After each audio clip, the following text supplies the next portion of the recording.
Former President Park Geun-hye spoke out in court for the first time today, criticizing the move to keep her in detention for another 6 months during her trial.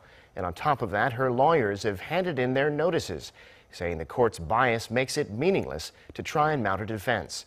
The trial, in which Park is charged with bribery and abuse of power, could now face further delay. Kwon Jang-ho has the details.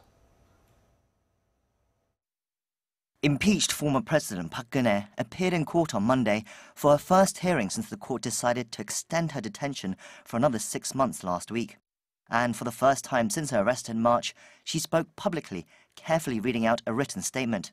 She expressed her disappointment at the extension of her detention and once again pleaded her innocence. But she also made more cryptic attacks regarding the integrity of the court. She said, despite political will and public pressure for the court to carry out the case with only constitutional and honest judgment, I have come to the conclusion that it's meaningless to believe that the court will do this. She added, I hope the use of the law's name for political revenge stops with me, and I will carry all the historical burden and blame. Then Park declared that her lawyers were feeling helpless and expressed their intention to quit the case. Following a short recess, Park returned to the court without her 7 lawyers, who later issued a formal statement of resignation to the court. One of her lawyers commented afterwards that they understood the move could be seen as a stunt and that they would bear all the criticism, but they reiterated that any defense of their client would be meaningless.